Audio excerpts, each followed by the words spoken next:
Calculator দিয়ে ম্যাট্রিক্সের determinant নির্ণয় করার জন্য প্রথমে আমরা মোড অপশনে ক্লিক করব। মোড অপশনে ক্লিক করার পর আমাদের 6 নম্বরে ম্যাট্রিক্স অপশনে ক্লিক করতে হবে। তারপর 3টি অপশন পেয়ে যাব। এর মধ্যে আমরা 1 নম্বরে ক্লিক করব।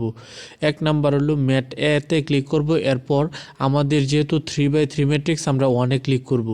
1-এ ক্লিক করার পর আমরা সংখ্যাগুলো ইনপুট করব। প্রথম সংখ্যা 7 ইনপুট করলাম, পরে 2 ইকুয়াল বাটন দিয়ে ইনপুট করব, এরপরে হচ্ছে 3 এটি ইকুয়াল বাটন দিয়ে ইনপুট করলাম।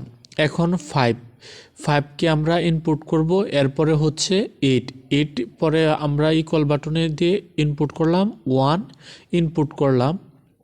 এখন আমরা আবারও 1কে ইকুয়াল বাটনের মাধ্যমে ইনপুট করলাম। এবার 6কে বসাবো, 6 বসিয়ে দিলাম। এখন 4কে আমরা বসানোর পর আমরা যে কাজটি করব, আমাদের কিন্তু এসসি বাটনের মাধ্যমে বের হয়ে যেতে হবে। এরপর আমরা শিফট বাটনে ক্লিক করব। শিফট বাটনে ক্লিক করে 4 বাটনে ক্লিক করব। তারপর আমাদের 7 নাম্বার অর্থাৎ 7-এ ক্লিক করতে হবে।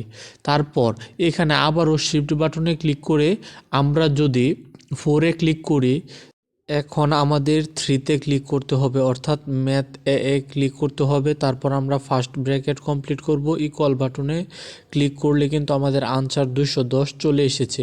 এভাবে আমরা চাইলে যে কোনো ম্যাট্রিক্সের ডিটারমিন্যান্ট নির্ণয় করতে পারি।